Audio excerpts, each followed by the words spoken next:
Boa tarde, pessoal. Vocês estão me ouvindo bem?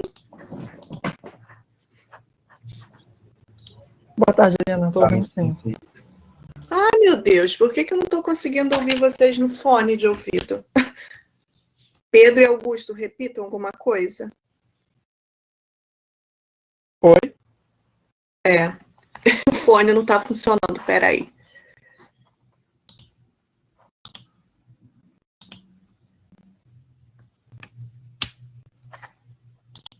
Fala de novo, pessoal.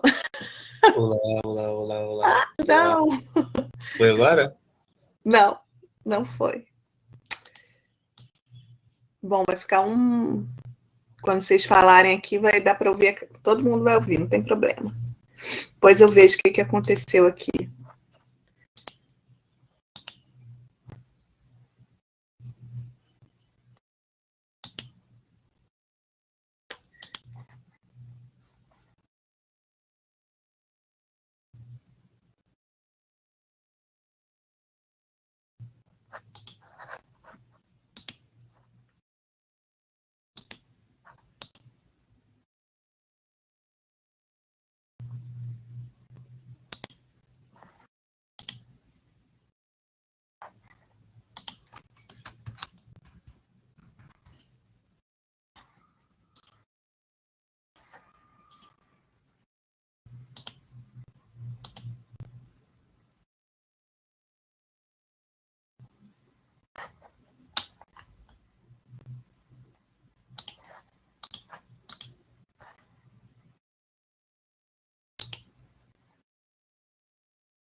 Boa tarde, Ingrid.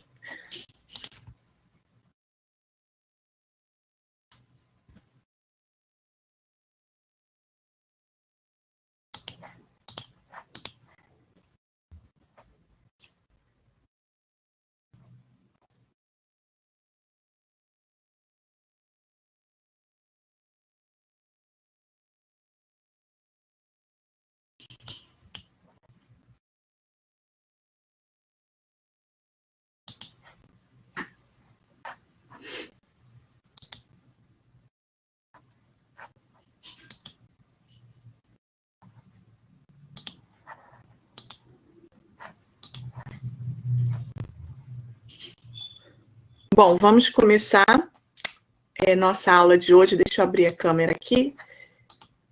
Primeiro eu queria agradecer a vocês. Eu estou muito, muito contente com todas as respostas que eu recebi até agora. Então, está mostrando que vocês estão prestando atenção na aula, que vocês estão conseguindo fazer os links que eu gostaria que vocês fizessem. Estou muito, muito feliz. Então, vocês me assustaram muito falando que não entendiam neuro, que estavam achando difícil, porque não foi o que transpareceu. Conseguiu assistir, Letícia? Ai, que bom, fico feliz. Esqueci. Foi bom até você comentar que ainda não botei o ao vivo, senão não ia conseguir aqui. Não ia conseguir gravar essa. Então, Ana, que bom, também queria uma eletiva só de emoção para a gente conversar, olhar casa a casa devagarzinho. Então, Ana, o que eu recebi até agora, eu achei muito, muito bom. Eu não posso falar do que vocês fizeram para o Cláudio, né? Eu tenho 3 perguntas e todo mundo que me mandou até agora, vocês foram muito bem. Eu não vejo vocês não conseguindo nota baixa. Não sei. De 2, se valer 3 pontos, de 2,5 a 3 no máximo, de 2,6 a 3, vocês foram muito bem. Claro que eu ainda não tenho de todo mundo, né? Da primeira pergunta eu tenho de 18 pessoas, da segunda eu tenho menos, da terceira eu acho que eu tenho de 3 ou 4 pessoas, mas até o momento tá muito bom. E se vocês ficarem com dúvidas, podem mandar e-mail, podem me perguntar. Pergunta para quem já mandou, porque as pessoas que mandaram já mandaram super bem. Eu fico assim, super feliz. Então, tá muito bom mesmo, gente. Tá? quem tava com medo? A Ana Beatriz, né? Então, da minha parte, por enquanto, tá ótimo. Eu só tenho 3 com vocês. Eu não sei se o Cláudio vai fazer mais uma com vocês de sono, né? Eu acho que agora ele vai entrar com sono, não é isso? Eu não sei se ele vai cobrar mais uma ou não, tá? E quando eu botei de emoção, todo mundo eu acho que entendeu que era uma coisa ou outra, né? Então, não precisa responder aquelas duas, é o que vocês tiveram mais afinidade para responder, o que vocês acharam mais fácil, tá? Então, deixa eu botar lá para ir para o YouTube. Por que não está aparecendo? Ah, agora foi. Gol.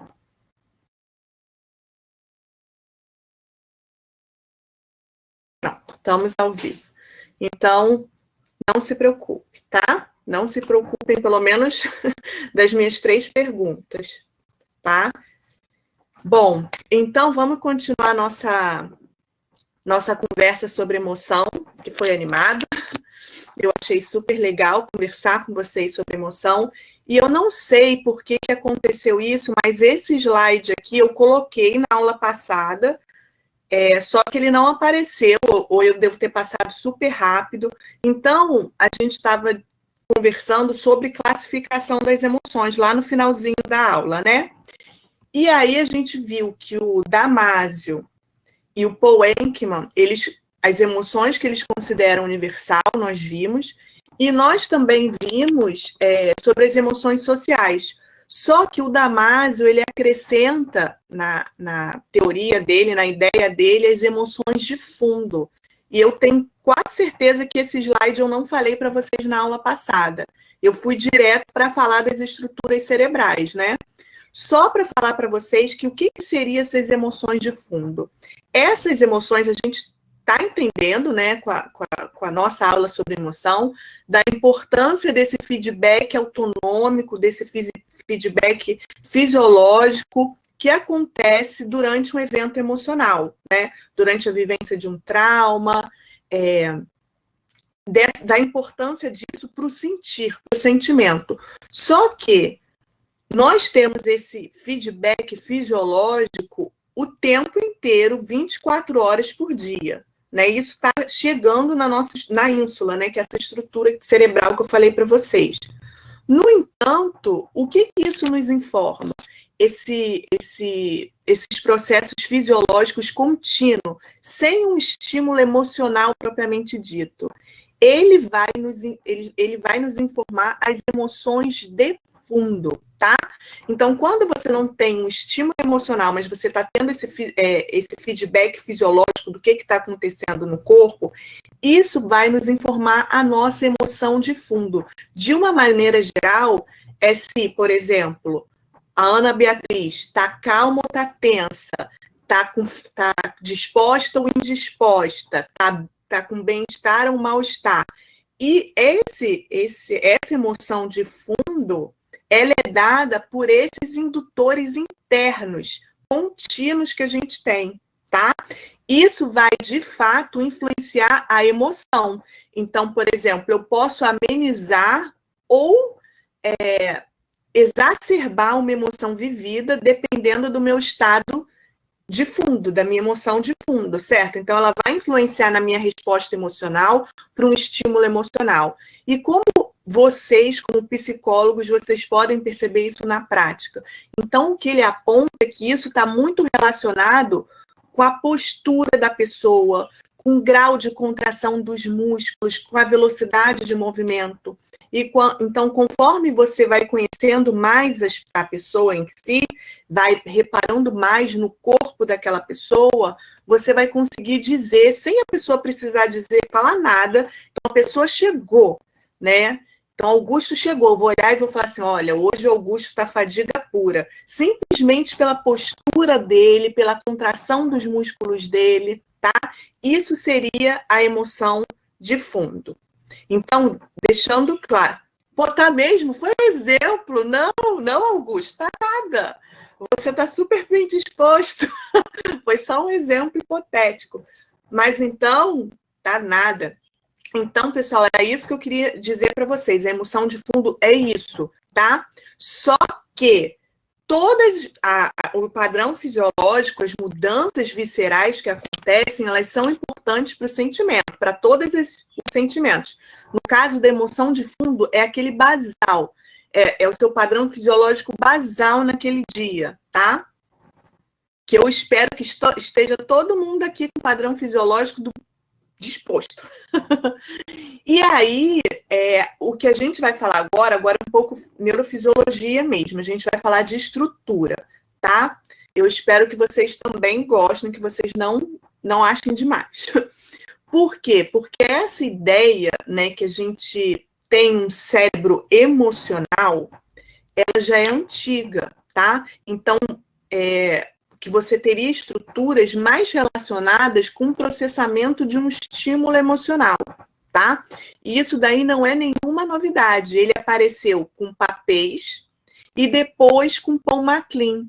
E o Paul MacLean que foi aquele que deu o nome, que hoje ainda é super utilizado, do sistema límbico, tá? Então, a gente vai conversar um pouco como aconteceu essa história, tá? Então, o primeiro pesquisador que propôs que existem estruturas cerebrais relacionadas com o processamento da emoção, então lembra que a gente viu que a emoção, o quê? A emoção ela precisa ter estruturas que detectem o estímulo emocional, ela precisa ter estruturas que processem esses estímulos e que conversem com áreas que vai controlar o sistema nervoso autônomo e o sistema nervoso motor. Por quê? Porque a emoção é uma predisposição para agir, para ação, tá? Movimento. E aí, só lembrando que, isso a gente falou bastante na aula passada, que a imobilização faz parte de um comportamento defensivo, um comportamento emocional, tá? E aí, a ideia veio do papéis, ela veio de um anatomista, tá? Esse anatomista aqui, Charles Herrick. E ele olhou para o cérebro e ele viu que as estruturas mediais, tá? Elas eram mais antigas evolutivamente. Então, foi isso que ele propôs, o Charles Herrick, que a gente tinha ali na estrutura medial do cérebro, que vai formar um anel. E essas estruturas, elas provavelmente eram conectadas e elas eram mais antigas evolutivamente. Só por conta disso, Papez, então, propôs que essas estruturas evolutivamente mais antigas eram relacionadas ao processamento da emoção, tá? Que estruturas eram essas? Então, ele propôs o hipotálamo, né, que a gente viu que o hipotálamo é super importante para controlar ali os neurônios autonômicos que estão na medula, o tálamo, o córtex cingulado e o hipocampo, tá? O que aconteceu? Essas regiões, você está vendo aqui que está formando um círculo, elas de fato são conectadas. Posteriormente foi mostrado que elas eram conectadas. Mas percebam vocês o quanto foi frágil essa proposta dessas estruturas estarem relacionadas com o processamento emocional. Por quê? Porque a ideia foi simplesmente anatômica, ele não demonstrou nenhuma função, e hoje em dia a gente sabe, e eu acho que é super famoso, todo mundo já ouviu falar no hipocampo, principalmente por conta do Alzheimer, a gente sabe que o hipocampo está muito relacionado com a consolidação da memória declarativa. A gente vai ver que tem outros tipos de memória, mas o hipocampo está relacionado com a memória declarativa muito mais do que emoção, tá? Aí, esse aqui, o Paul MacLean, eu acredito que quem gosta de neurociência já ouviu falar, ele propôs, então, o sistema límbico. E aí que essas estruturas, de fato, pegaram, né? Aí que a gente começou, de fato, a falar em processamento da emoção, em falar sobre um cérebro emocional. Por quê? Porque ele teve a brilhante ideia de acrescentar essa estrutura amígdala, que, mais uma vez, lembrando para quem não assistiu todas as minhas aulas, não é a amígdala que a gente encontra aqui, não é a amígdala que você tira para inflamação da garganta, é a amígdala cerebral, tá? E aí ele colocou também, por intuição científica, que a amígdala também era uma estrutura relacionada com processamento emocional, tá? E aí ele chamou de sistema límbico exatamente porque límbico vem de anel, tá? E formando esse anel aqui no cérebro, tá? Hoje em dia, eu já adianto para vocês que o sistema límbico é uma nomenclatura que ainda é muito usada, mas a gente sabe que, assim como várias funções, vocês viram no sistema motor, o cérebro emocional, né? Ele utiliza várias partes do cérebro, a gente não tem essa divisão tão clara entre cognição e emoção, como esses autores acreditaram, tá? Principalmente quando a gente fala na emoção humana, e aí, se der tempo, se eu conseguir falar das estruturas, a gente vai ver um pouco a ideia do Panksepp e do Paul MacLean sobre o cérebro emocional, que eles acreditam de fato em 3 computadores biológicos diferentes, que o cérebro emocional, na verdade, ele até o Paul MacLean propõe isso, né, do cérebro triúnio, que seriam 3 cérebros em um só, e dentre esses cérebros a gente teria o cérebro emocional, a gente vai ver um pouco da ideia deles, mas atualmente a gente sabe que, de fato, nós temos estruturas mais relacionadas com emoção, e aqui a gente vai discutir 3, a amígdala, que já veio do sistema límbico, a ínsula, que foi colocada mais recentemente e que está super relacionada com emoção, e o córtex pré-frontal ventromedial, tá? Que também já chegou a ser colocada pelo Paul MacLean. Então, a gente vai olhar essas 3 estruturas hoje com cuidado, tá? Aqui é só para vocês verem quais seriam as estruturas relacionadas com emoção. O que eu pedi para vocês, né, e se alguém quiser responder essa pergunta, vai ser a função dessas 3 estruturas que a gente vai falar hoje. A amígdala, ínsula e o córtex pré-frontal ventromedial. Lembrando que eu vou falar várias funções, é para vocês apontarem apenas uma. Uma que a amígdala está relacionada com emoção, uma que a ínsula está relacionada com emoção e outra que o córtex pré-frontal ventromedial está relacionado com emoção. Não precisa fazer nada com longo, não precisa falar de todas as funções, tá? Bom, isso aqui a gente também vai ver com calma que cada uma dessas estruturas, por exemplo, a ínsula, ela está muito relacionada ao nojo. A amígdala, por exemplo, está muito relacionada ao medo, tá? E a gente vai ver como isso foi descoberto, tá? E a ideia que eu falei para vocês é que os pesquisadores já, atualmente, eles não pensam mais em um único circuito neural da emoção. Quem dera fosse tão simples, né? É complexo mesmo. Então, vai depender da tarefa, vai depender da situação emocional, vai depender da emoção, vai depender de vários outros fatores, então, que vai recrutar diferentes áreas cerebrais. Então, eu vou falar de 3 estruturas que estão relacionadas classicamente com emoção, tá? Forma clássica, vão estar sempre lá. Você quer estudar a emoção? Elas vão estar lá. Amígdala, ínsula e córtex pré-frontal ventromedial. Bom, a primeira estrutura que a gente vai falar hoje é sobre a amígdala, tá? A amígdala é uma estrutura subcortical.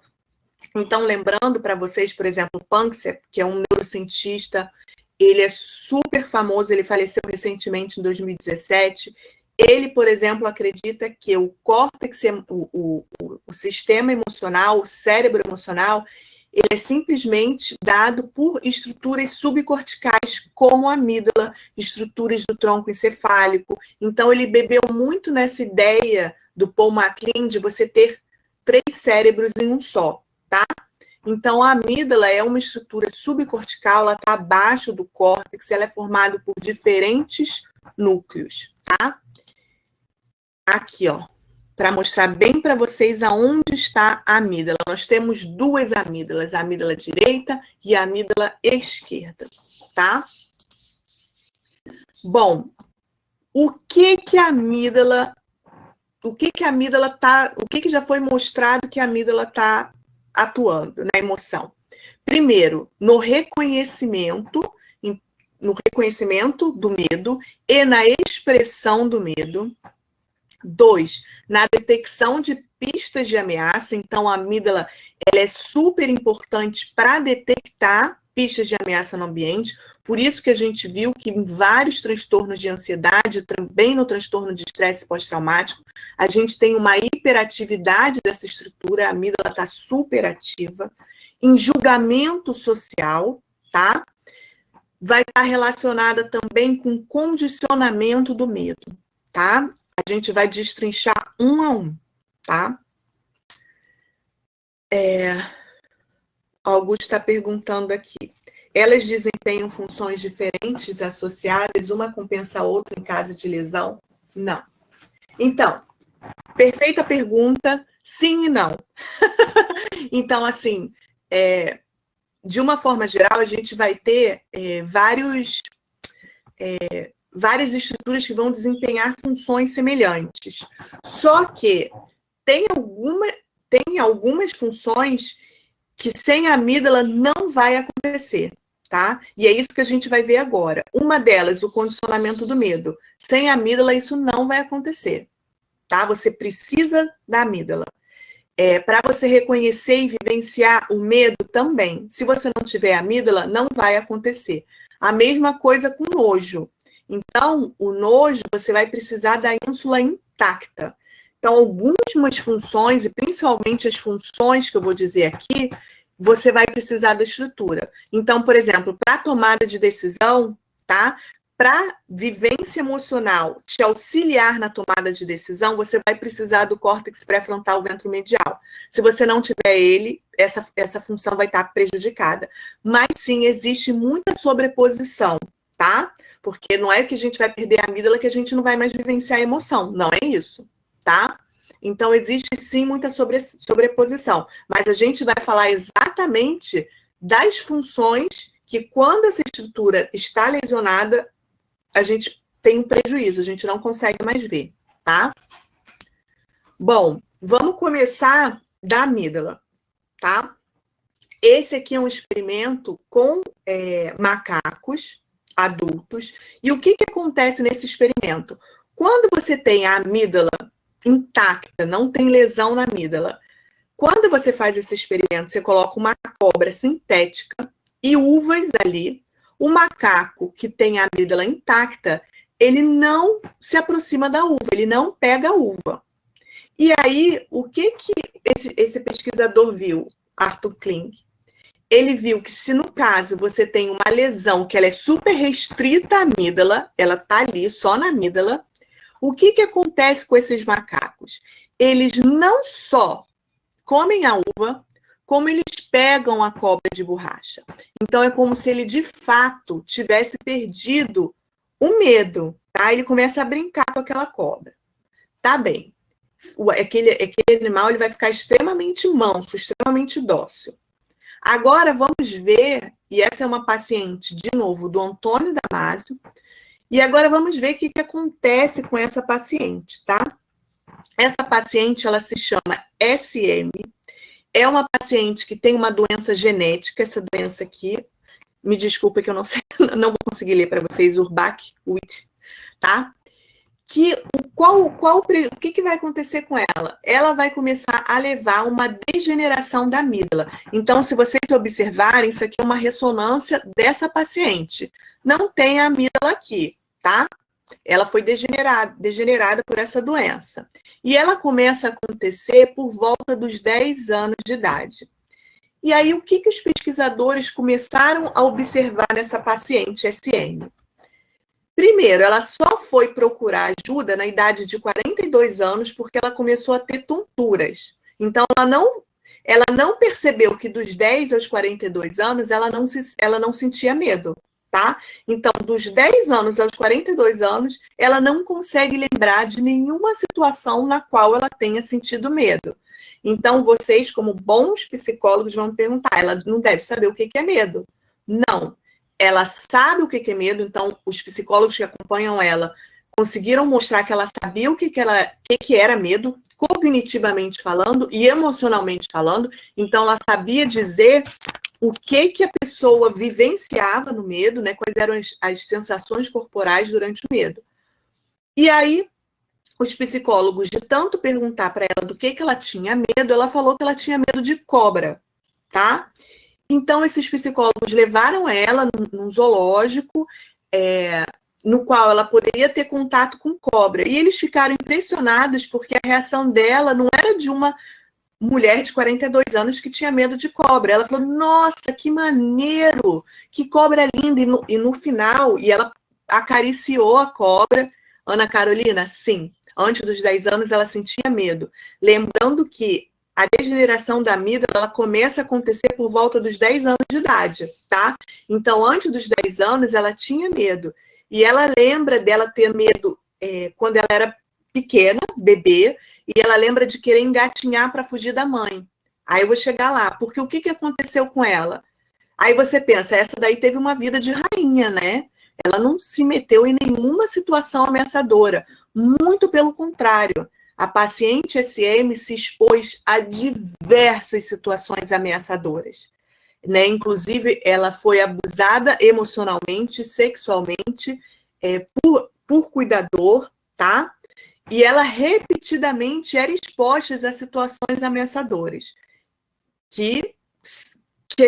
O que condiz numa situação ameaçadora é você sentir medo, tá? Então, inclusive, ela foi ameaçada com faca, tem vários relatos dela. Então, não é por falta de situação ameaçadora, muito pelo contrário. Ela, inclusive, em termos da média da população americana, ela foi muito mais exposta a situações ameaçadoras, tá? Tá. Então, não era isso. E aí, no final do passeio dela no zoológico, ela ainda pergunta para ele se ela podia passar a mão nas cobras venenosas. Ué, mas essa não era uma pessoa que morria de medo de cobra? Então, eles começaram a se questionar. O que está acontecendo com ela? O que é a lesão bilateral, ou seja, ela perdeu as duas amígdalas, ocasionou nessa pessoa, tá? E aí, eles começaram a fazer experimento, tá? E o que você tem já de ideia dessa paciente? Ela tem uma postura extremamente positiva, tá? Agora que eu ouvi até no Instagram, positividade tóxica, né? Positividade tóxica é o nome da SM. E olha que eu sou super positiva, né? Não sei se vocês viram, eu sou muito otimista. Mas assim, ela era extremamente positiva. Excesso de confiança estranhos que beirava ingenuidade, e isso explica até o ponto, né, do porquê que ela se colocou em tantas situações de risco. Então, aqui a gente tem o oposto, né? Lembra que eu falei para vocês? Pacientes com transtorno de ansiedade, de uma forma geral, têm uma hiperatividade na amígdala e está ali alerta para detectar ameaças no ambiente? Ela não. Por quê? Porque, segundo Porges, tá? Segundo Porges, o que acontece? A detecção da ameaça ela é dada por essa estrutura, pela amígdala, tá? Tem mais uma pergunta no chat, vou ler, da Júlia. Professora, pode ocorrer da pessoa ter uma lesão apenas parcial da amígdala ou se perde tudo? Nessa doença especificamente, de uma forma geral, vai perder tudo. Mas quando, no geral, né? Quando a gente pensa em transtornos, tá, mentais, lembra que eu falei para vocês isso, até que eu queria discutir com calma, mas a gente não vai ter tempo, que os transtornos mentais, de uma forma geral, não é assim, não é dado por lesão, tá? Quando a gente pensa em transtorno mental, a gente pensa em quê? Em atividade dessa estrutura, o quanto essa estrutura está ativa, tá? Tá conectada com outras estruturas, está realizando potenciais de ação. Então, se a gente pensa num transtorno de ansiedade, a gente pensa no quê? Numa maior atividade da amígdala. E quando você pensa numa pessoa que tem um padrão oposto, né, que não é assim o extremo, como acontece aqui nesse caso, que é lesão, tá? A gente pensa numa hipoatividade dessa estrutura. Uma estrutura que ela não está super ativa, tá? Ana Carolina, essa é uma pergunta muito de psicóloga que eu não vou saber te responder, professora. Se ela soubesse dessa lesão, essa exposição à situação de risco, não aconteceriam? Pois é. Então, sempre quando eu apresento isso, para a psicologia, né, porque isso é muito forte em vocês, eles me perguntam, depois da terapia, o que aconteceu? Será que de forma cognitiva? Então, pelo que eu sei dos indícios, eu acredito que cognitivamente ela poderia... Lembra que a gente viu da propriocepção? Que quando a dama sem corpo, ela perdeu a propriocepção, ela conseguiu compensar por outros sentidos? Eu acho que se ela começar, claro que não vai ser como uma pessoa que funciona no automático, né? Vai ser uma coisa fake, vai ser uma coisa falsa, ela não vai funcionar no automático, mas eu acho sim que pode compensar. Por quê?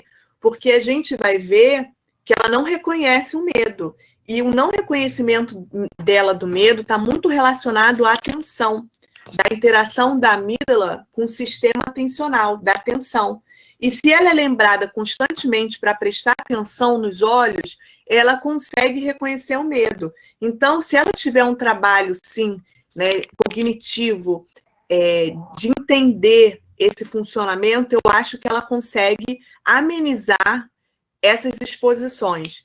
Eu né, como apaixonada pela emoção, eu acho que não é a mesma coisa, porque a gente tem isso muito no automático. Essas percepções são muito no automáticos, e por isso também que a gente precisa ter cuidado, que era até uma outra aula que eu queria conversar com vocês. Como a gente, na emoção, esses julgamentos sociais, eles funcionam muito no automático, o cérebro ele tem essa capacidade de completar, nós criamos muito vieses implícitos sobre pessoas, sobre situações, tá? Isso não tem como negar. Se você quer, né, ser justa e tratar todo mundo igual, você precisa ter o conhecimento que o seu cérebro funciona assim e que você sim cria vieses implícitos, tá? Então, agora já até me perdi. Então, é isso que eu queria falar para vocês, tá? Então, eu acho que sim, que ela consegue compensar, mas a gente funciona muito no automático, de uma forma implícita. Então, seria muito custoso para ela começar a tentar cognitivamente perceber essas ameaças, tá?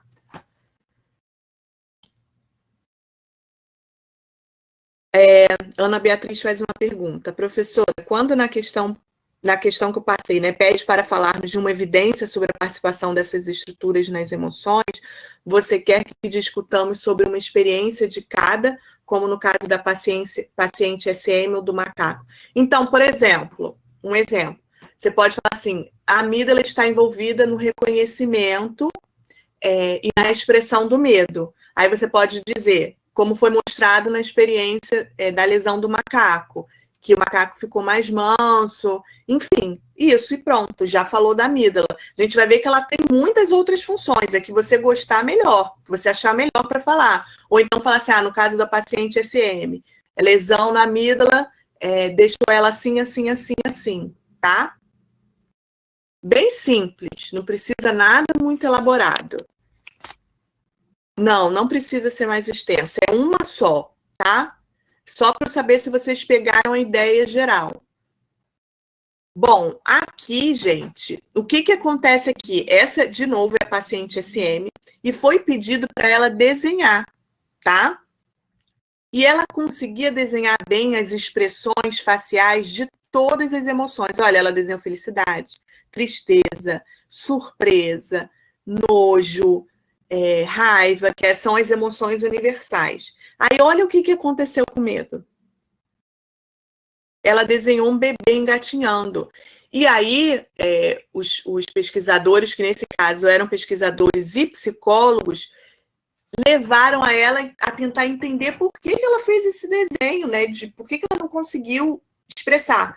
Então, ela não vivenciava o medo, não conseguia desenhar o medo, e ela também não conseguia reconhecer o medo. E aí, esse medo que ela lembrava remetia à infância dela. E ela contou desse caso que ela lembrava dela sentir medo, muito pequenininha, e ela engatinhava. Mas ela não lembrava, óbvio, ela era pequena, ela não lembrava da expressão. E a partir dos 10 anos, como ela passou a não vivenciar essa emoção, ela não conseguia colocar ali, tá?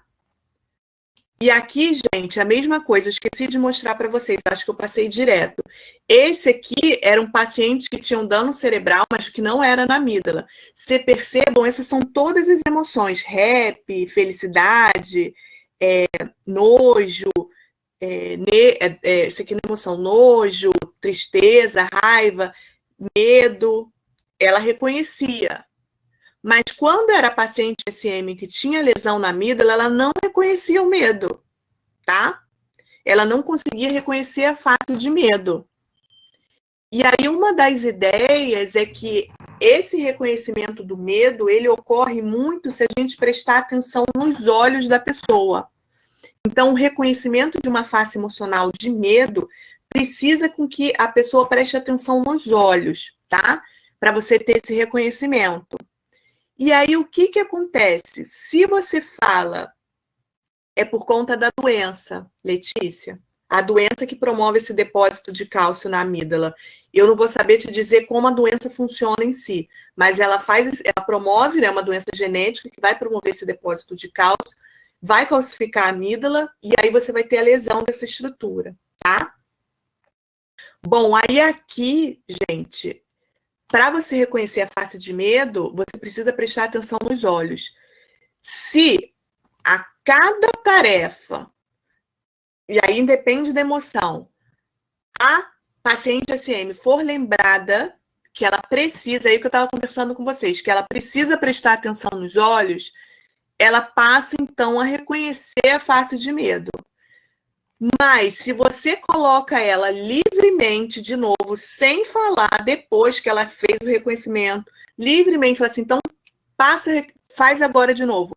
Ela é esse verdinho aqui, tá vendo? Ela, mais uma vez, não reconhece a face de medo. Os outros, né, controle e os outros pacientes, então, passam a reconhecer. Peraí, tem uma pergunta aqui, da Júlia. Professora, fiquei pensando que como ela não reconhecia a expressão facial de medo, se isso tem alguma relação com neurônios espelhos. Então, Júlia, muito bem observado. No caso, lembra que eu falei para vocês que os neurônios espelhos emocionais, né, que vai ser o entendimento do outro, estaria nas estruturas como a amígdala e ínsula, tá? Só que ela continua com a ínsula, ela continua com outras estruturas emocionais. E aí, como eu estava conversando com o Augusto, né, com vocês no começo da aula, existe compensação. Só que pro medo específico, parece que a amígdala e, de fato, os neurônios espelhos que ali se encontram seriam importantes para quê? Para o medo, para reconhecer e mimetizar, tá? Mas, de alguma forma, né, ela entende o que é o medo. Então, ela ainda tem outros neurônios espelhos que a façam entender o que o medo é. Só que, de alguma forma, ela não vivencia aquilo e ela não expressa aquilo. Entende a complexidade?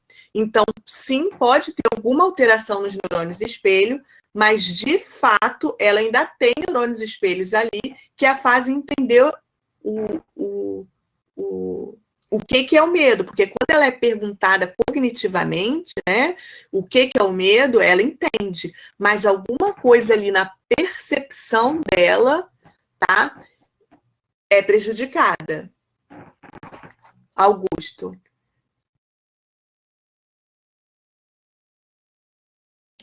também pensei nisso, mas ficou na minha cabeça, por não ter a estrutura responsável, não há como ter processamento adequado total. Augusto, não entendi. Você também pensou como a Júlia, dos neurônios espelho? A Cristi botou aqui. Sim, Cristi, porque a amígdala está participando de várias emoções, só que elas são atenuadas, mas o medo é aquela que, pá, é o que a gente tem o traço mais forte, né? Gente, agora repara só, reparem vocês aqui. Esse aqui é o papel da amígdala no julgamento social. Lembrando que essa paciente se expôs a quê? Se expôs constantemente a eventos traumáticos, a traumas. Então, na aula passada, o que a gente viu que poderia acontecer? A gente viu que Crianças que tiveram abuso, que sofreram abuso emocional na infância, se expõem mais a eventos traumáticos no futuro, né? No caso, a gente viu na adolescência. Aqui, essa paciente com lesão na amígdala, e agora a gente vai entender por quê. Lembra que eu falei que para estudar a emoção a gente utiliza muitas imagens emocionais, vídeos, sons, e aqui existe um banco de dados, esse é um banco de dados americano, que foi visto pela média americana, categorizado pelos americanos como as 50 faces mais negativas, tá? E esse aqui são os pacientes, a SM está aqui, são 3 pacientes com lesão bilateral na amígdala, nas 2 amígdalas. E que, para quem me perguntou, não lembro se foi a Letícia, a Júlia, a Cristi, não lembro, a Ana, no caso de uma lesão de apenas uma amígdala. E aqui, nesse caso, a gente tem pacientes com lesão em uma das amígdalas, tá? A gente tem uma outra funcionando.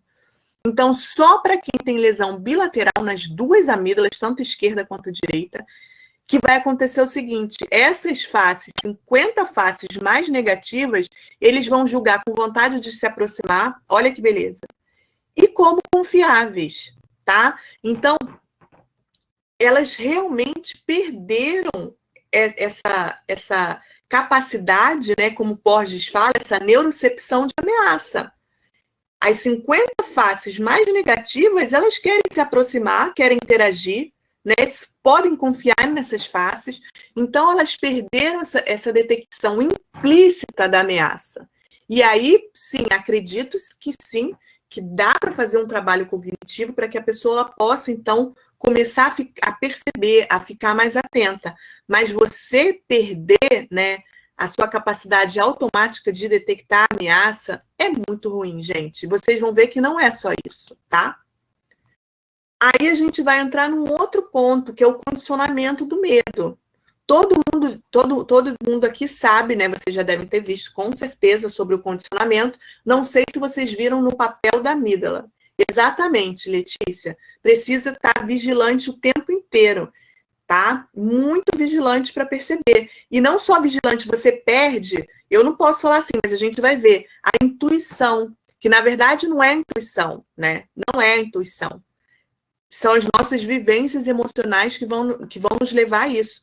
Nós, como cientistas e psicólogos, a gente tem claro que o que a gente chama de intuição, na verdade, é todas as vivências emocionais, todos os nossos aprendizados emocionais que ocorrem implicitamente no nosso cérebro, que nos vai nos levar a isso, a considerar aquilo ameaçador ou seguro, né?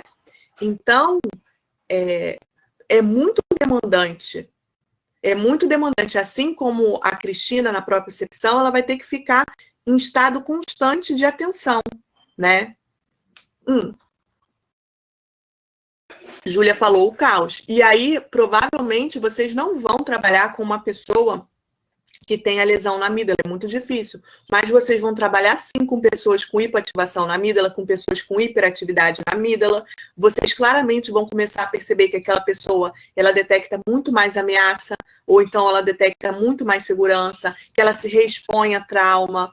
Então, isso vocês vão começar a perceber, entender a importância de como ela foi criada, do que ela foi exposta na infância. E isso vai dizer muito do cérebro dela, em adulto. Então, isso tudo vocês vão perceber, tá?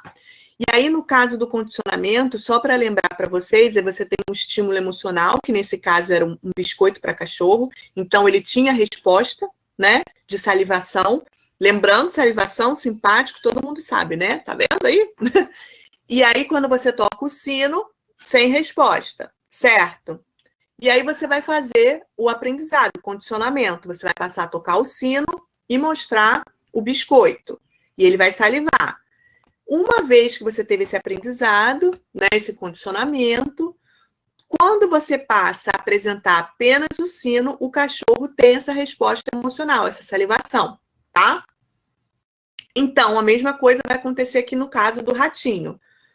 Você tem o choque, que é um estímulo doloroso, um estímulo emocional nocivo, que é um estímulo incondicionado, que ele vai gerar uma resposta emocional, e você vai parear ele com som, tá? E aí, o que vai acontecer? Então, quando você tem só o som, você não tem a resposta emocional, você não tem um aumento da pressão sanguínea e você não tem imobilização. Então, aqui, gente, um bom exemplo, a gente está vendo uma resposta autonômica e uma resposta motora, tá? Ambas são respostas emocionais, como vocês muito bem colocaram na resposta do sistema nervoso autônomo. Aqui, quando você começa a fazer o pareamento do som com choque, ele vai ter um aumento da pressão arterial e um aumento na imobilização, tá? O que vai acontecer aqui? Quando você passa a apresentar só o som, tá? Ele tem essa resposta emocional. Ele vai ter um aumento da pressão e a imobilização, só pelo som. Funcionou.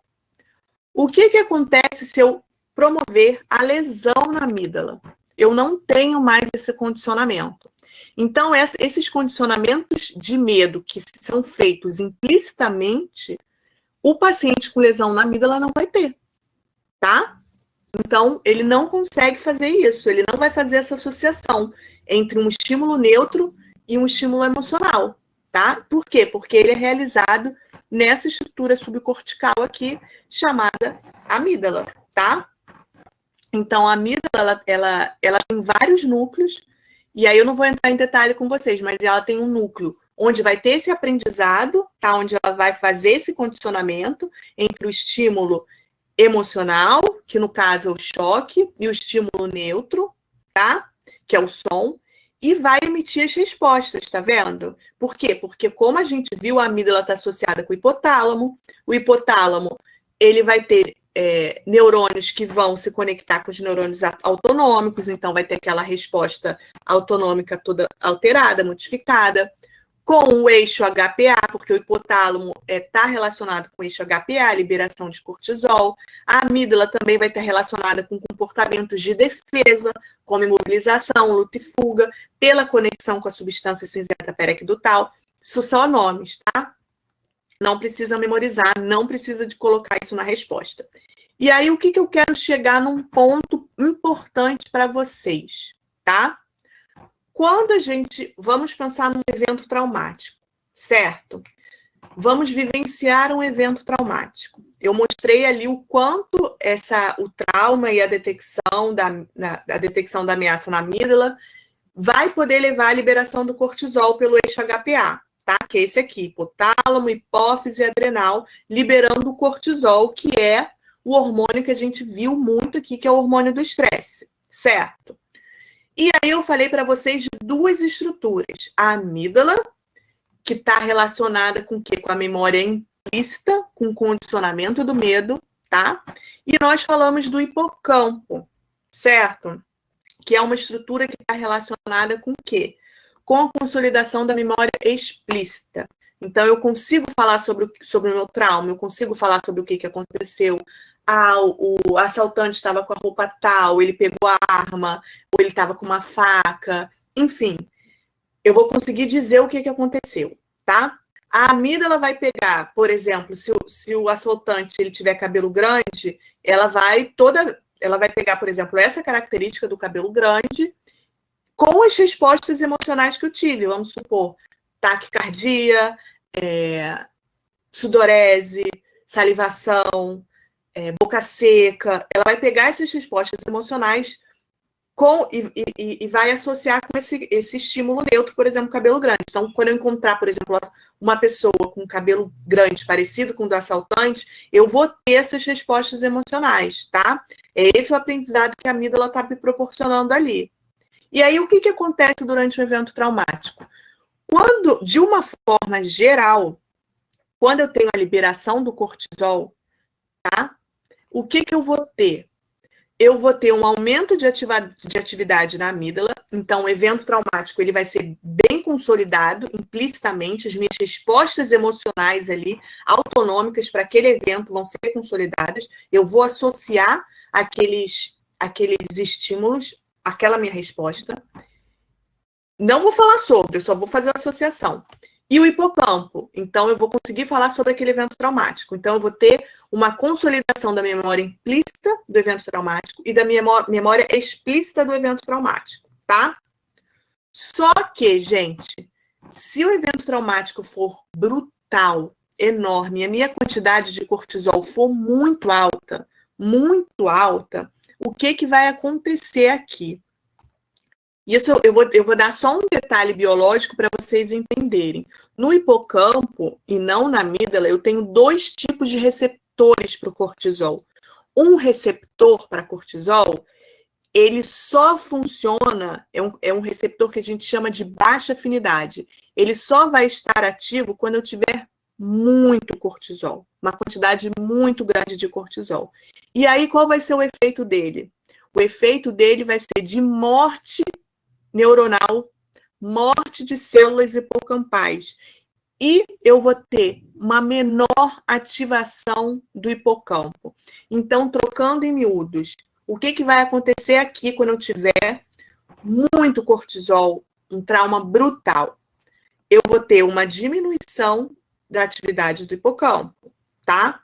Só que o que vai acontecer com a amígdala? A amígdala não apresenta esses receptores de baixa atividade. O que eu vou fazer aqui? Eu vou ter um indivíduo que vai chegar para vocês sem conseguir relatar o que aconteceu no trauma, mas cheio de memórias implícitas, tá? Cheio de memórias no corpo. Ele vai reagir muito a diversos estímulos e não vai saber relatar direito o que está acontecendo. Por quê? Porque a gente tem a dissociação da memória explícita e da memória implícita, tá? Ficou claro, gente? Que isso é um conceito que eu queria que vocês entendessem. Não é cobrado, não. Só queria que vocês entendessem. Ficou claro? Essa dissociação de às vezes, chegar no consultório para vocês uma pessoa que não vai conseguir falar explicitamente sobre o evento traumático, mas vai ter toda uma memória emocional sobre um evento, né? Então, ela vai começar a reagir a determinadas lembranças ou a determinados estímulos e não vai saber dizer para vocês o porquê, tá? Porque provavelmente ela teve essa dissociação na consolidação do trauma. Ana Carolina botou aqui, pode repetir essa parte da amígdala novamente? Qual, Ana? Qual parte? Dela não ter o receptor e por isso ela está mais ativa mesmo com cortisol alto? É isso? É essa parte, então. Porque no caso de um evento traumático, né, a gente pensa no evento traumático, de uma forma geral, ele vai consolidar tanto a memória declarativa quanto a memória implícita, tá? Tá bom? Isso daí vai acontecer, tá? Só que, quando o evento traumático ele é brutal, você vai ter uma concentração muito maior de cortisol. E o hipocampo ele vai ter um receptor, que é um receptor de baixa afinidade, e ele só vai ser ativo em concentrações muito grandes de cortisol, então ele vai ter morte de neurônio, morte hipocampal, e vai ter uma menor atividade. Então você não consolida fortemente aquela memória. Só que a amígdala não apresenta esse receptor. A amígdala não apresenta esse receptor. Então, mesmo em situações que eu tenha muita liberação de cortisol, eu vou continuar consolidando a memória implícita, tá? Depois você me disse se ficou claro aqui, Ana. Ana Carolina. Agora a Ana Beatriz fez outra pergunta. Tem casos de pessoas que não lembram, mas conforme as sessões passam, ela consegue lembrar do que aconteceu. É possível lembrar, mesmo havendo dissociação no momento? Então, existe uma ideia, né, que aí não é muito isso aqui que eu estou mostrando para vocês, que existe uma ideia, que existe uma defesa, e essas memórias elas estão consolidadas, mas elas estão bloqueadas, tá? E aí, gente, isso daí que eu acho super difícil, e eu acho que talvez vocês só vão aprender na prática, é o entendimento de quando isso é memória e quando isso vai ser memória bloqueada e de que quando isso vai ser falsa memória. Eu queria até poder ter uma aula só sobre memória com vocês para discutir exatamente isso. Não sei se eu acho que o Cláudio chegou a falar para vocês, né? de memória não chegou? Não sei, posso estar errada. Porque é o seguinte, a memória, ela é lábil. Toda vez que a gente falar de um evento, não precisa citar isso quando for falar da função, Ingrid. É muito detalhe. É só para vocês entenderem. Sobre os receptores, não precisa citar. Não precisa, tá? Só precisa dizer que ela está relacionada com a consolidação da memória implícita, tá? Voltando aqui. A memória, a gente precisa entender aqui que todos nós, e não é porque a gente é mentiroso, porque a gente é mitomaníaco, porque a gente gosta de fantasiar, não.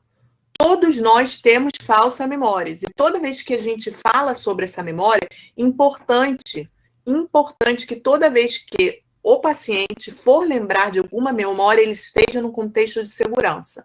Só que, toda vez que a gente relembra, existem vários trabalhos mostrando que a memória se torna lábil e existe um processo chamado de reconsolidação. E toda vez que a gente reconsolida a memória, a gente acrescenta fatos novos, tá? E aí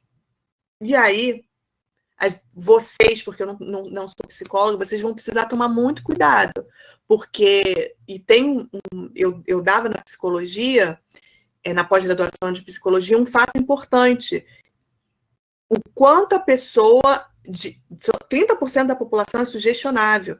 Você coloca memórias ali que ela jura que vivenciou. E sabe o que diferencia uma falsa memória de uma memória real? Nada.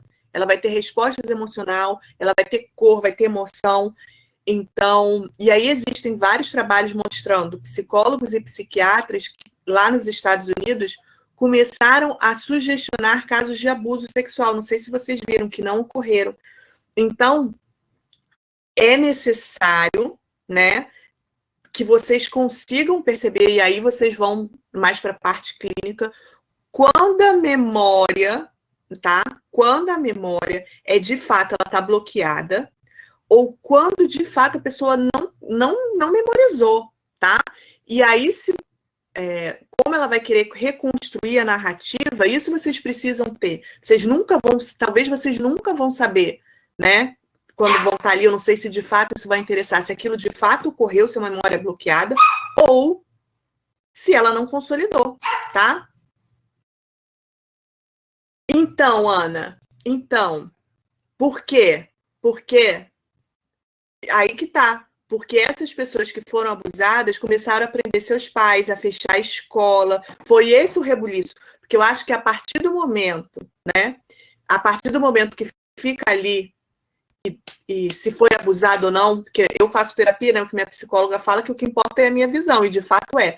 Mas a partir do momento que aquilo vira judicial, né? Que aquilo vira um caso de polícia, e que outras vidas vão ser envolvidas, é importante saber se aconteceu ou não, entende? Aí, é um caso extremo, E o importante para vocês é saber que existe isso no cérebro, tá? Que existem falsas memórias, que toda vez que a gente fala de uma memória, a gente acrescenta um fato novo. Isso é bom, por um lado, porque você ressignifica aquele evento, mas também tem que tomar cuidado. É um trabalho enorme, gente. É muita coisa até que a gente precisa discutir. Tem vídeos mostrando o quanto aquela pessoa conseguiu acreditar naquilo, né? Que vivenciou aquilo. E aí a pesquisadora fala, né? Que geral em crianças, né? Porque foi em crianças. A maioria foi em crianças, no caso da escola, e no caso dos pais, que a pessoa começou a achar que foi abusada pelos pais, ela já era adulta. E o pai foi preso, tá? Então, assim, é entender que, de fato, a gente pode ter uma memória vívida, jurar que vivenciou aquilo, e isso não acontecer, tá? Então, esse é um ponto, essa é uma discussão. O quanto aquilo está bloqueado no seu cérebro, ou o quanto aquilo não foi consolidado, tá? Alguma pergunta a mais, gente? Pode colocar aqui. Não sei se vocês já sabiam disso, tá? Eu sempre falo porque eu acho super importante. Então, aqui é um experimento mostrando, por exemplo, a ativação da amígdala quando um paciente com TEPT lembra do seu evento traumático. Então, quando você vai lembrar a memória emocional, você tem uma atividade brutal na amígdala, comparado de quando você vai lembrar o que você julga neutro, tá? Então, aqui a gente está vendo uma superativação da amígdala e da ínsula, tá? E aí, gente, um outro ponto importante que vai ficar ainda mais claro do papel da amígdala é o seguinte: essa ideia da dissociação dessas memórias, ela começou assim, ela começou com uma pesquisadora que ela tinha um paciente com lesão no hipocampo, tá? Lembrando que o hipocampo, mais uma vez, ele vai consolidar memórias explícitas, certo? E aí essa pesquisadora, ela dá até vergonha de falar isso para vocês, mas ela colocou tipo um alfinete na mão, tá? E depois de anos com esse paciente, com lesão no hipocampo, bilateral no hipocampo, ela toda vez tinha que se apresentar para ele, porque ele não reconhecia ela. Até que um dia, ela botou esse alfinete na mão, já até para investigar esses tipos de memória, e ele se machucou, né, e tomou um susto. E aí, no dia seguinte, ela voltou mais uma vez, ele não reconheceu ela, e aí ela foi apertar a mão dele. O que aconteceu? Ele não apertou a mão dela. A amiga dançou, ele não sabe dizer o que aconteceu, ele não disse assim para ela: olha, tu tem um alfinetinho aí nessa mão, eu não quero apertar não. O que ela coloca no livro, ela fala que ele diz assim: que minha mão tá suando muito, não quero apertar a mão hoje, tô suando. Ele começava a elaborar desculpas para não apertar a mão da profissional, mas ele não apertou. Ele errou todas as vezes. Ele não sabia por quê. A verdade era, ele não sabia dizer por quê. Mas ele não apertou a mão daquela profissional. Por quê? A intuição, perfeito, Cris. A intuição, porque a amígdala estava intacta. Então, ele tinha aquela detecção da ameaça, ele tinha aquele automatismo. Porém, ele não conseguia dizer por quê, ele não conseguia consolidar por quê. Né? Por quê? Porque são regiões diferentes. O hipocampo faz uma coisa, a amígdala faz outra. Se eu tenho lesão no hipocampo, o papel da amígdala fica mais claro. Entende? Então, a SM é o contrário, ela não tinha amígdala. Então, a paciente que se expõe a risco e acha todo mundo do bem, né, todo mundo é confiável, ela perdeu esse automatismo da detecção da ameaça. Mas ela consegue, por exemplo, dizer, né, claramente o que é o medo, o que é uma situação de medo, mas ela perdeu esse automatismo de detecção de ameaça, tá? E aí a gente vai vendo o papel dessas estruturas na emoção, tá? E aqui, gente, é um outro... E olha que incrível esse experimento. Eu acho isso muito incrível, porque fica claro, o experimento era simples. Aqui no Brasil, a gente não pode fazer experimento com choque, mas lá nos Estados Unidos é aprovado pelo Comitê de Ética, então eles fazem. E era um experimento de condicionamento. Toda vez que aparecia um slide azul, o sujeito ele tomava um choque, tá? Era esse o condicionamento. E aí, lembra que eu falei que eu conversei para vocês da sudorese, pelo sistema nervoso simpático? Então, a resposta era um aumento de sudorese, tá? Quando você apresenta apenas o slide azul, o sujeito que não tem lesão na amígdala nem no hipocampo vai ter uma resposta de aumento de sudorese, uma resposta condicionada, né? Uma resposta emocional àquele estímulo neutro, né? Teve o pareamento. Em paciente com lesão na amígdala, não. Uma vez que você apresente o slide azul, ela não vai ter a resposta de sudorese, tá? É a paciente SM, foi muito estudada. Só que quando você sai do laboratório, sai da sala e pergunta para ela o que aconteceu, ela diz, porque o hipocampo dela está intacto, ela fala para o experimentador. Então, toda vez que aparecia um slide azul, eu tomava um choque. Ela aprendeu cognitivamente, o hipocampo dela aprendeu, ela conseguiu memorizar isso. Mas ela não teve a resposta implícita, emocional para esse slide azul, tá?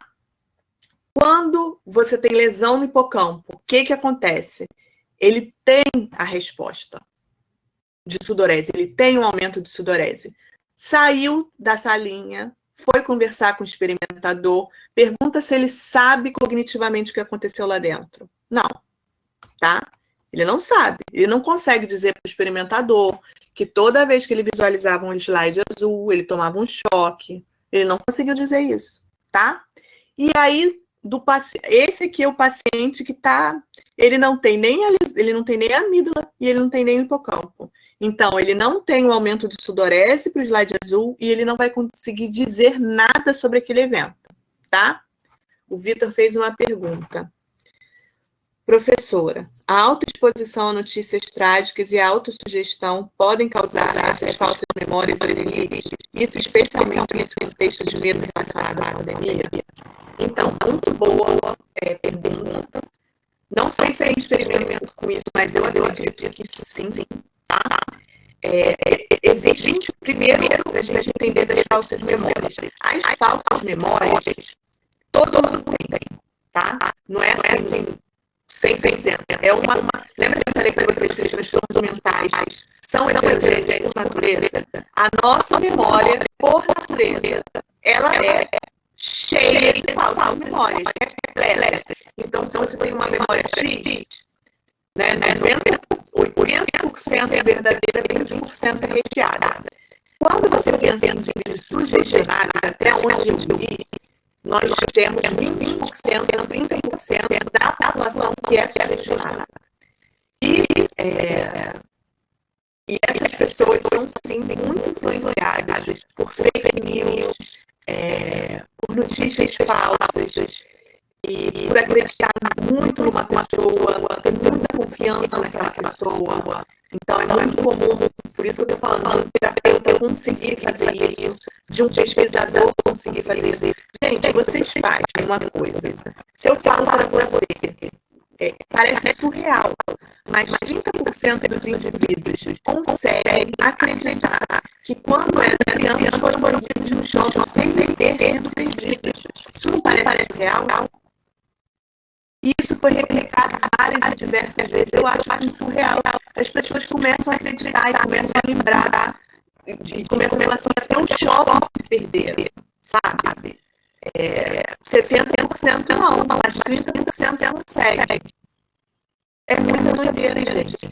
E a importância da neurociência para a psicologia é para que vocês saibam disso, é que vocês tenham a intuição de que isso acontece, né? Para entender que isso é assim, né? Bom, e para finalizar a parte da amígdala, a gente entrar no pré-frontal ventromedial, talvez eu não vou conseguir nem chegar nisso, a questão vai ficar só na amígdala. Ó, que coisa, brincadeira. Para a gente chegar para a gente terminar a amígdala, o que eu queria falar para vocês é a detecção da ameaça, tá? Só para vocês saberem que a amígdala participa de duas vias de detecção da ameaça. Uma via que é rápida e uma via que é lenta, tá? Então, vamos supor que a gente tem um biólogo no campo e ele é uma coisa se mexendo, tá? Que poderia ser uma cobra, poderia ser um galho. Essa informação, ela pode chegar aqui pelo córtex visual. Vocês lembram que eu falei para vocês do tálamo? Acho que eu cheguei a botar para vocês, eu botei, gente, não lembro se eu botei no alfa, acho que eu cheguei a botar, se não botei, eu vou botar hoje. Do tálamo, né, lembra que eu falei que a amígdala é super poderosa, essa informação ela pode avançar diretamente à amígdala, antes de alcançar o córtex visual. Ou seja, antes da gente ter consciência do que a gente viu, essa informação alcança essa estrutura. E lembra que eu falei para vocês que a amígdala coordena a resposta motora e autonômica às emoções, às ameaças, são respostas de defesa e as respostas autonômicas via a substância sensata pericapital. Então, para a gente não ter ideia, o que eu queria dizer aqui é que a gente tem uma via rápida, automática, sem percepção consciente, que vai regular o seu corpo antes de você ter consciência daquela ameaça, tá? Só que ela é grosseira. Então, antes de você saber se isso é uma cobra, você já está lá se ativando para fugir. Eu falei isso na biologia, alguns biólogos falaram, não ir me aproximar. Ou seja, ou se aproximar caso você esteja com cobra, ou ficar imóvel, tá? A sua amígdala já estaria respondendo. E você tem uma via mais lenta, que é o campo visual, que também vai mandar informação para a amígdala, falando assim, olha, se aquece aí que é só um galho, ou se ativa bastante, porque é uma cobra, tá? Então, é só para você ter uma ideia, né, que o nosso corpo ele vai se ativar a ameaça antes da percepção consciente, tá? Existe essa ideia, e essa ideia foi proposta pelo Ledoux, Joseph Ledoux, que também é um outro neurocientista que está muito relacionado com emoção, e ele estuda exclusivamente a amígdala e condicionamento, tá? Então, isso aqui, por fim, né, no papel da amígdala na detecção da ameaça, lembrando que a amígdala tem um outro papel, que é o papel da detecção da ameaça. Então, a gente tem uma via rápida que vai do tálamo para a amígdala. Antes da nossa percepção consciente do que é aquele estímulo, a gente já organiza respostas de defesa aqui, pela substância cinzenta periquidotal, e modificações autonômicas, como a liberação de adrenalina, aceleração da frequência cardíaca, tá? E também nós temos uma via lenta, mais elaborada, que a gente consegue, então, perceber conscientemente, distinguir o que é estímulo, e ela tem conexão com a amígdala, né? Você vai deixar a amígdala solta igual uma doida. Então, ela tem essas conexões que vão modular o papel da amígdala, tá?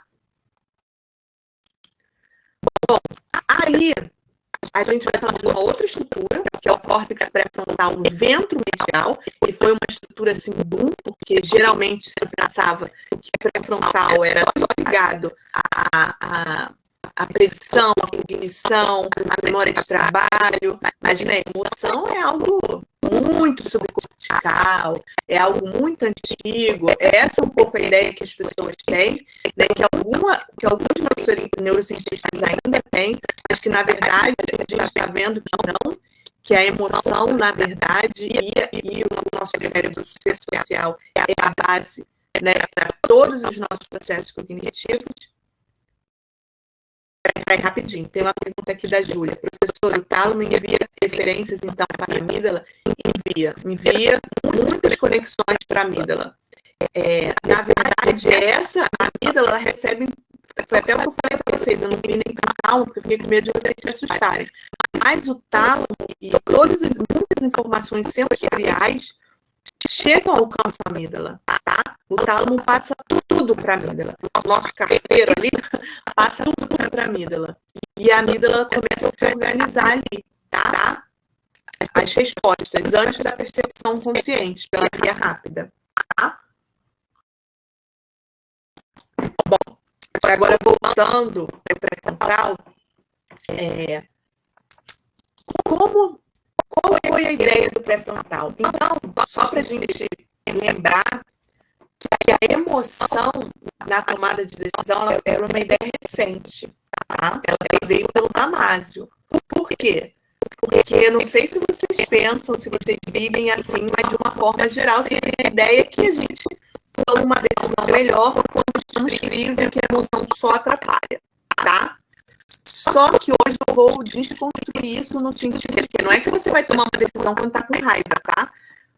Mas viver emoções, ter emoções marcadas no corpo, ela é fundamental para a sua tomada de decisão. É isso que eu quero dizer.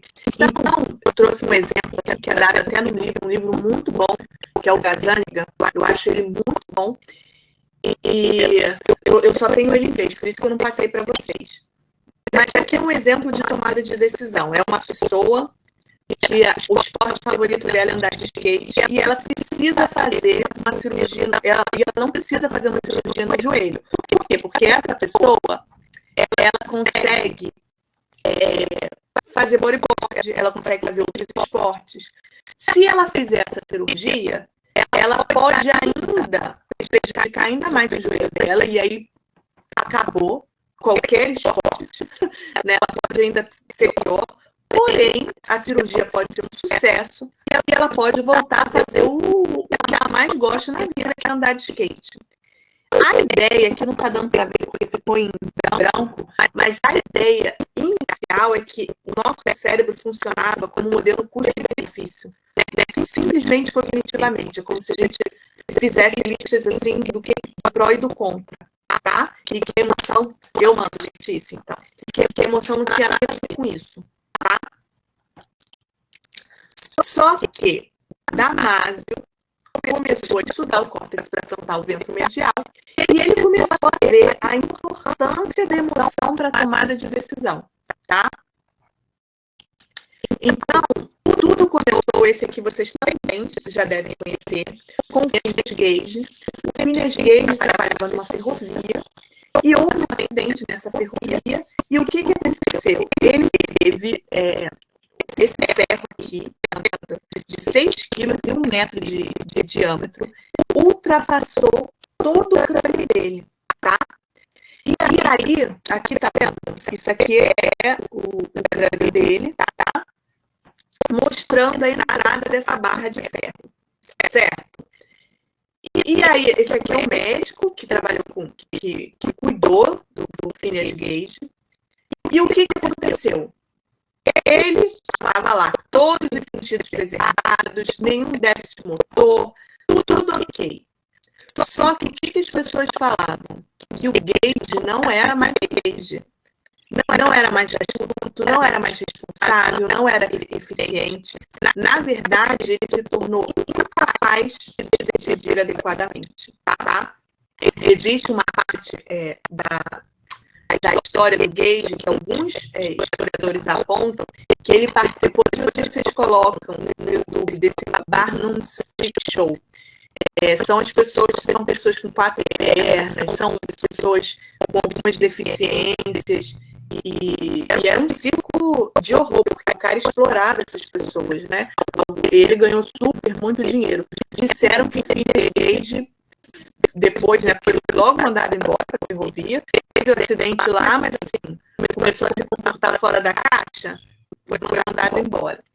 E ele morreu alguns anos depois de uma convulsão, então ele teve uma vida, né, um tanto quanto problemática. Alguns historiadores apontam que no final ele conseguiu retomar um pouco e outros apontam que não.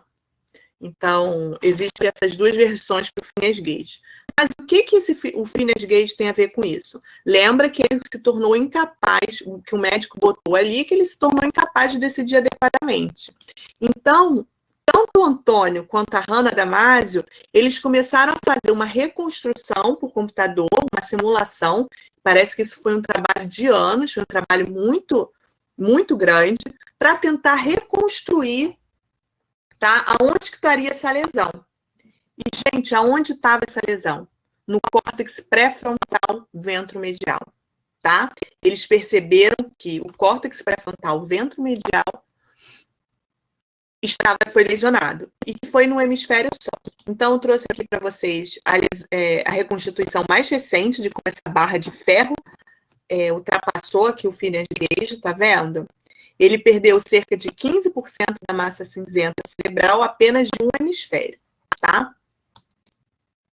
Aí o Damásio, né, teve a SM, agora teve um outro paciente chamado Elliot, tá?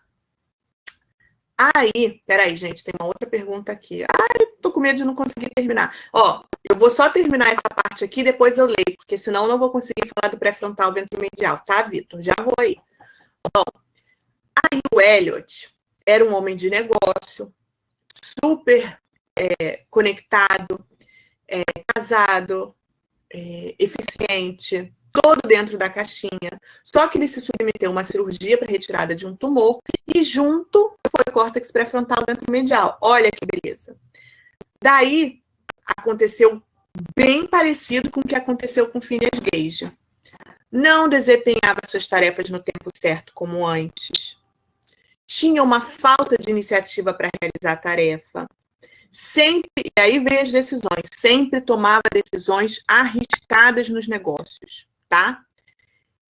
Então, ele perdeu a capacidade de decidir adequadamente. Só que, pasmem vocês, o Damásio fez diversos testes cognitivos e ele estava perfeito.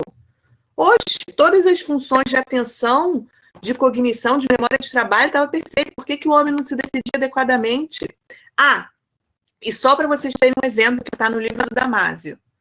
Ele tinha dificuldade para decidir se a consulta ia ser na terça ou na quinta, sendo que ele não tinha nada marcado nem na terça nem na quinta. Ele só não conseguia se decidir qual era melhor. Só para vocês perceberem que esses marcadores somáticos, essas vivências emocionais são importantes para tomar qualquer tipo de decisão, tá? E aí, essa aqui eu já vou, tá, Vitor? Essa aqui foi a ideia dele, tá? Do Damásio. Como ele pegou vários pacientes com lesão no córtex pré-frontal ventromedial, e a tarefa era muito simples. Era um jogo com pilhas com pilhas boas e com pilhas ruins. Ele tinha que virar a pilha, tá vendo? E ele podia ganhar ou perder dinheiro, tá? Conforme o jogo vai acontecendo, os controles que não têm lesão no córtex pré-frontal ventromedial, eles começam a perceber que uma pilha é mais vantajosa. Por quê? Porque ele ganha menos dinheiro, mas ele perde menos dinheiro. Então, acaba que no final das contas, ele vai ganhar mais, tá? E tem uma pilha super arriscada, que ao mesmo tempo que ele ganha muito, ele perde o triplo, tá? E aí, o que o Damásio viu? Que as pessoas, tá? Aqui são os controles e aqui são os pacientes. Os controles, toda vez que vão virar as pilhas, que viram as pilhas, o que acontece? Eles aumentam a sudorese. Lembra que eu falei para vocês? Só que, quando vai virar pilha ruim, que desvantajosa, digamos assim, ele tem um aumento de sudorese maior. O que acontece com esse paciente? Com lesão no córtex pré-frontal ventromedial. Ele não tem esse aumento de sudorese. Só depois, se a gente puder, se eu conseguir discutir com vocês, eu só queria dar uma ideia que isso aqui acontece com muitos que têm altos sintomas de sociopatia, tá? Não é a mesma coisa, mas uma das coisas que acontece com quem tem altos sintomas de sociopatia é uma hipoatividade no córtex pré-frontal ventromedial, tá? Então tá. Então você não teve esse aumento de sudorese aí. E aí, qual foi o pulo do gato do Damásio, tá? A partir de vários estudos. Primeiro, que as nossas decisões, elas não vão ser embasadas apenas na avaliação racional das consequências de nossas ações futuras, tá? Então, não adianta eu saber. Então, quando quando os pesquisadores pegaram esses pacientes com a lesão no córtex pré-frontal ventromedial, eles sabiam que aquela pilha era mais arriscada, eles falaram explicitamente que aquilo era mais arriscado. Mas, gente, aí você se pergunta, por que eles continuaram virando aquela pilha, sabe? E aí, o que o Damásio propõe é que não basta você saber, você precisa sentir o quão positivo ou quão desagradável é aquela é aquela escolha. Você precisa sentir no corpo o quão desagradável é, tá? Então, ele já começa a apontar que as emoções não só atrapalham as decisões, como elas são fundamentais para que elas aconteçam adequadamente. Então, eu preciso, quando eu for tomar a decisão se eu vou operar ou não, eu preciso sentir o que aquela emoção vai me levar, aquela decisão vai me levar ou não, tá? Eu preciso vivenciar a emoção. E você perde essa associação quando você tem a lesão no córtex pré-frontal ventromedial, tá? Você não consegue antecipar a vivência emocional. Você não consegue mais, tá? Então, aqui, o resuminho, né? Que aqui já é a resposta, tá, gente? Do pré-frontal ventromedial, não querendo ajudar vocês, não. Então, o que o córtex pré-frontal ventromedial faz? Primeiro, vocês vão falar que eles estão relacionados com a tomada de decisão. Eles auxiliam na tomada de decisão, tá? O que ele vai fazer? Ele vai aprender a associação entre a resposta emocional e o contexto que você está vivendo. Então, ele aprende essa associação. Por isso, essa área está muito relacionada com as emoções secundárias, tá? Porque ele vai aprender a relação do que você vivencia no corpo com o contexto ameaçador de segurança que você está vivendo, tá? Ele que vai fazer essa relação. Segundo, ele vai identificar as situações passadas, tá? Que eles citaram padrões fisiológicos semelhantes ao que você está vivenciando. Então, por exemplo, agora estou me sentindo segura, feliz. Ele vai estar ali conectando com situações que eu já vivenciei que eram parecidas com essa. E aí, para eu tomar a decisão, e o mais importante é agora o pulo do gato, é o quê? Que ele vai me dizer o quão eu vou me sentir recompensada por tomar essa decisão, ou o quão vai ser desagradável, ou o quão eu vou me ferrar. Mas ele não vai me dizer cognitivamente, ele vai dizer corporalmente, tá? Ah, mas eu vou sempre perceber isso no corpo? Não, tá? É automático, é implícito, não vai ser sempre. Algumas vezes, quando a decisão tá mexendo demais com você, você sente, é capaz de você sentir no corpo. Porém, você vai usar esses marcadores somáticos o tempo inteiro para toda tomada de decisão. Então, nem sempre essas modificações corporais elas vão ser perceptíveis. Às vezes é muito, muito sutil, muito implícito. E algumas vezes elas nem chegam de fato a acontecer, tá? Que é a ideia do marcador somático do Damásio. Então, ponto número 1, tá? O que os marca... E aí a ideia do Damásio é essa, os marcadores somáticos, tá? O que nos faz não querer repetir um ato, uma decisão, é a marca emocional vivenciada acerca dessa experiência, tá? E o que vai guiar isso? As nossas modificações autonômicas, os nossos processos fisiológicos. Ponto número 2. Os marcadores não são imutáveis, tá? Todos nós temos marcadores somáticos, eu tenho, Vitor tem, Júlia tem, Letícia tem, são individuais, está de acordo com a nossa vivência social e emocional, e eles não são imutáveis. Eles podem ser ressignificados, e isso é um passo importante para vocês saberem na terapia. Então, a gente às vezes pensa, pô, vou seguir minha intuição, né? Já que esses marcadores somáticos são todos, o que eu quero dizer para vocês é o quê? Muito ruim se eles não estão presentes. Porém, nós temos marcadores somáticos desvantajosos, eu coloquei até aqui, tá? Que vai precisar de terapia, que vai precisar de acompanhamento, porque como são associações implícitas, são difíceis de serem removidas, tá? Elas são implícitas, então vai precisar de muito trabalho. Nós temos marcadores somáticos desvantajosos, sim. Se a gente vivenciou trauma, se a gente vivenciou abuso, não tem como a gente ter só marcador vantajoso, gente. Então, a gente vai ter marcadores somáticos desvantajosos, sim. Porém, esses marcadores, eles são cruciais, necessários para a tomada de decisão e são necessários para a sobrevivência, tá? É melhor você ter marcadores somáticos vantajosos do que você não conseguir se utilizar desses marcadores. É isso que o Damásio propõe, tá? E eles são a base para a tomada de decisão. Então, em Phineas Gage e Elliot, esses marcadores são inexistentes, tá? E aí, o ponto que eu trouxe importante para vocês, que a gente finaliza o córtex pré-frontal ventromedial, que é a ideia do Antônio Damásio, e que foi, lembra que a gente conversou sobre o William James, que ele falava do corpo, que precisava ter o corpo? A ideia do Antônio Damásio é que em emoções muito brutais, impactantes, a gente, de fato, vai ativar o corpo de uma maneira que a gente vai perceber. Você vai perceber, toda vez que você precisar decidir, você vai perceber seu coração acelerando, você suando frio, ou você desfalecendo, você vai perceber, tá? Mas todas as tomadas de decisões recrutam o corpo dessa forma, e aí a ideia do marcador somático do Damásio, e que aí uniu toda a neurociência, que não, porque em algumas situações basta você recrutar as estruturas cerebrais como se estivesse recrutando o corpo, que você consegue, então, ter esse espelho, né? Você consegue, então, vivenciar essa emoção e tomar a decisão, tá? Agora eu vou para as perguntas antes de eu entrar na ínsula. Vitor me pergunta aqui. fez essas perguntas relacionadas a falsas memórias, pois no último período a professora de psicanálise destacou que muitos pacientes de Freud relatavam ter sofrido algum abuso, mas ele conseguia perceber que aquilo era fantasia. Ela chegou até a indicar um filme chamado A Caça, que fala bastante sobre podemos inventar coisas e cenários inexistentes.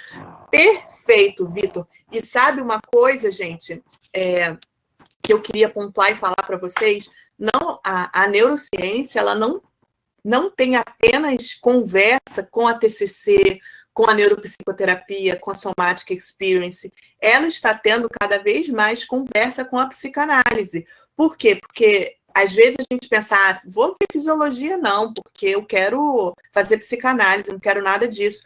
A conversa precisa ser geral, porque eu acho que o psicólogo, e aqui está aqui, o psicólogo ele precisa entender como o cérebro funciona, assim, básico, só entender o que pode acontecer, qual abordagem que vocês vão querer, que vocês vão escolher no futuro, aí é outra coisa, mas vocês têm, porque toda essa vivência que eu falo para vocês perpassa pelo cérebro. Então é importante ter esse conhecimento, tá? Eu sei que eu tento convencer, que vender que não é do gosto de cada um, mas eu acho super importante. Agora, deixa eu ver aqui. Professora, já ouvi falar que quando a pessoa está apaixonada, a parte de tomada de decisão fica comprometida. É fake news? Então, Júlia, é porque... Então, nós temos os marcadores somáticos ajustados e aqueles que não estão muito bem ajustados. Mas, quando eu falo... na tomada de decisão, quando a gente está apaixonada,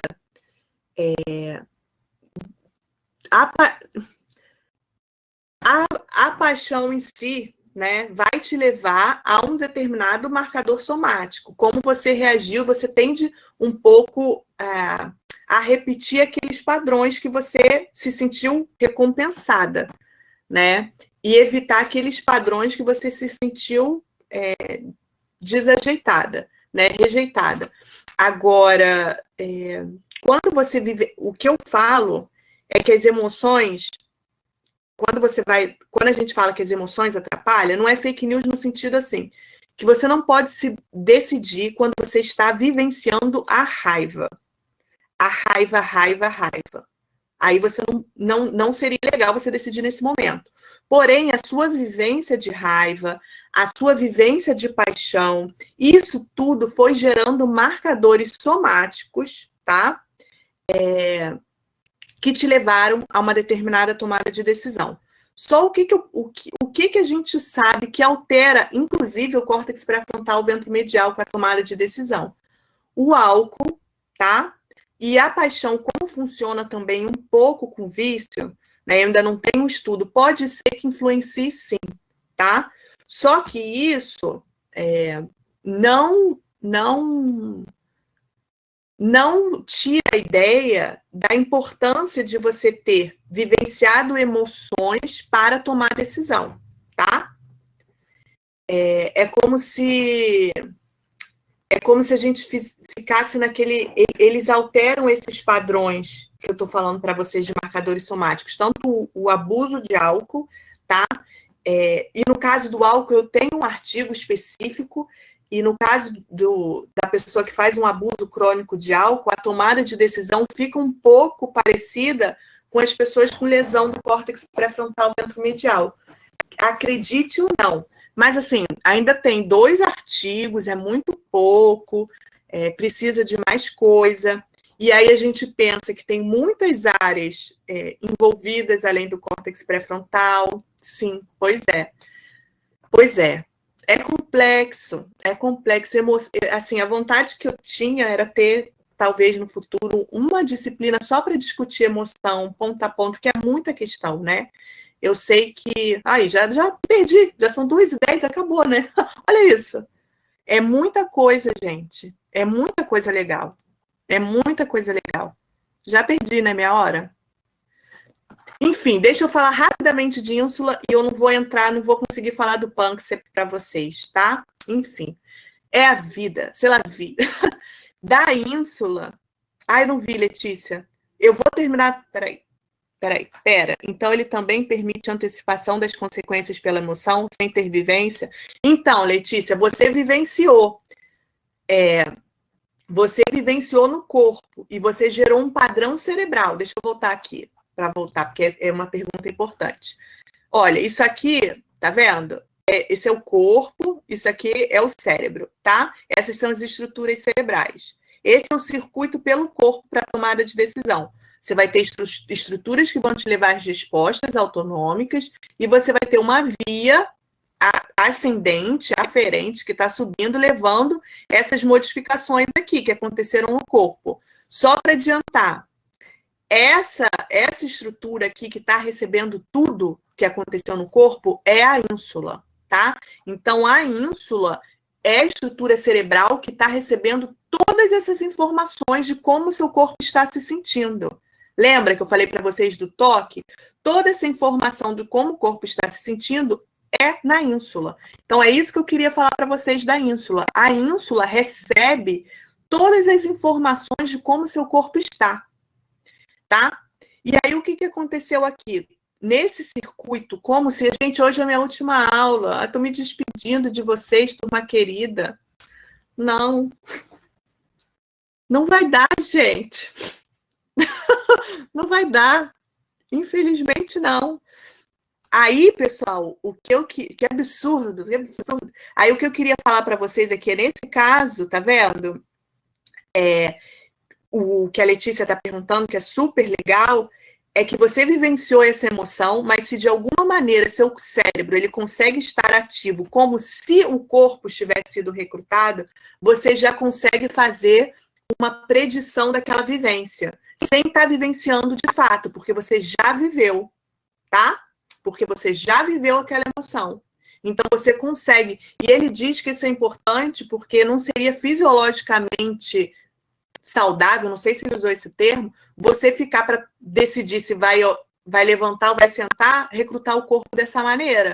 Então, ele diz que esse como se o corpo estivesse ativo, você recrutar as estruturas cerebrais como se o corpo estivesse ativo, faz muito sentido, tá? E no caso da ínsula, que seria a última coisa aqui que eu teria para falar para vocês, por quê? Porque essa ideia do Damasio que ele propôs antes de saber da estrutura da ínsula, porque precisava de ter uma estrutura que recebesse toda essa informação interoceptiva, né, que seria a condição das vísceras, mas hoje em dia não se chama mais isso pela neurociência do afeto, hoje é a condição fisiológica de todo o corpo, porque não é só das vísceras, porque a gente sabe que o carinho vai influenciar isso, tá? Toda essa informação, ela alcança essa estrutura aqui, a ínsula. Então, a ínsula é que vai gerar essa imagem mental do corpo. A gente chama isso aqui córtex sensorial emocional. A gente tem um homúnculo emocional nessa estrutura aqui, tá? E toda essa condição fisiológica, essa interpretação que acontece aqui, é o que nos vai levar a vivenciar os sentimentos, tá? Então, todas essas informações que chegam na ínsula, esse córtex sensorial emocional, nos leva a vivenciar os sentimentos, tá? Então, gente, para quem quiser responder as respostas sobre as estruturas, se vocês acharam que a ínsula ficou complicado porque ficou rápido, só responde a amígdala e o pré-frontal ventromedial, tá? Tá certo? Ficou alguma dúvida? Teria toda a parte do Panksepp, do Paul MacLean, mas isso era um plus, sabe? Não é para graduação, nem tem necessidade. Era só para vocês saberem, tá? Ficou alguma dúvida? Seria bacana, mas eu não sei se eu gravo depois um videozinho rápido pro conteúdo para vocês, só para quem tiver interesse, vocês me falam. Não, teria muito mais coisa, gente, para discutir, mas muito. Assim, ir mais a fundo, debater, trazer caso, refletir, pensar, porque nesse caso, nessas aulas a gente expôs muito, né? Eu expus muito conteúdo, mas saber de vocês, vocês trazerem conhecimentos também. Tá, então eu faço eu faço um videozinho depois só falando desses últimos 2, tá? Mas assistam. Então tá. Aí qualquer dúvida vocês entrem. Ué, mas eu não coloquei. Ah, deixa eu parar de gravar no YouTube. Eu não coloquei os links do YouTube para vocês. Ah, gravou, viu? Hoje gravou. Não tá no Ava, não? O link? Entra lá no Ava, tem os links. Ah, ô Patrícia, tá aí? Não tinha te visto. Tô quietinha hoje. É. Pena que eu tava esperando o pâncreas. Ah, era você, né? Eu sabia. É. Pois é, tá aqui, ó. Vou até te mostrar ele. Ó, ó ele aqui. Uhum. Ah, mas não dá. Não deu, gente. Mas se você fizer o vídeo, pode botar lá que eu vejo. Ah, então tá. Tendo um, já temos o suficiente para fazer. Então tá. Nada. Já tem 2, então tá. Então vou botar. Não, gente, eu botei emoção, botei tudo. Peraí. Vou botar o... É porque o que acontece? Eu coloquei os vídeos do meu canal, eu botei só pelo link. Eu vou deixar essa semana os vídeos da psicologia público para vocês acharem, tá? Porque vocês precisam entrar, ter o link. O canal Eliana Portugal, ó. Tá bom? É porque eu não coloquei público todos. Eu vou colocar público, vou deixar essa semana, porque os links estão no Ava. Aí eu não sei se vocês podem se perder. Eu vou deixar só os da psicologia uma semana público, para todo mundo conseguir ver tudo, não ficar perdido com os links. E depois eu fecho de novo, tá? Tá bom? Tá certo? Então tá, qualquer dúvida, espero a resposta de vocês. Depois eu vou gravar pra gente... Aí eu posso até botar mais, porque eu botei menos do Pâncreas, porque eu achei que não ia dar tempo, como não deu. Obrigada a vocês, gente. Foi ótimo, prazer, tá? A gente se vê. Tchau. Podem me procurar lá no laboratório. A partir de semana que vem, já vou estar lá 2 semanas para quem quiser, tá? Me procurem. Beijo. Bom resto do curso para vocês e parabéns a todos. Muito bom a resposta de vocês. Então lá, vamos cobrar, gente. Também quero dar. Quero que esse seja o fim do nosso relacionamento, não. Beijos. Até. De nada, gente. Beijo a todos. Vamos junto, mais aula. Beijo.